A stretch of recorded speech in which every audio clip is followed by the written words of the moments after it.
नमस्कार मित्रांनो, आज मी आले वांग्याच्या शेतात कारण गेले 4-5 दिवस वांगी तोडली नव्हतीत आणि वांगीही थोडी मोठी झालेली आहेत.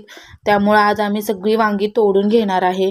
किती मस्त आल्यात बघा आमच्या शेतातली वांग्याची रोपं.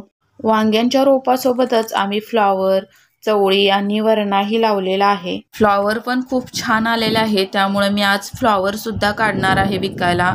आणि चवळीच्या शेंगा आता सुरुवात झालेली आहे लागायला. झेंडूला पण खूप छान फुलं आलेली आहेत. वांग्यांच्या रोपासोबतच आम्ही झेंडूची रोपं लावलेली आहेत, कारण आपल्या फळझाडावरती जी अळीसारखी कीड लागते ती झेंडूमुळे कमी प्रमाणात लागते. म्हणूनच आम्ही वांग्यांच्या रोपासोबतच झेंडूची पण रोपं लावलेली आहेत. तोपर्यंत पाऊस सुद्धा बारीक बारीक पडायला सुरू झालेला आहे, त्यामुळे आम्ही काढलेली वांगी आता भरून घरी घेऊन जाणार आहे. मोठा टप आणला नव्हता, त्यामुळे मी या छोट्या पाटीतच आता वांगी भरून घेणार आहे.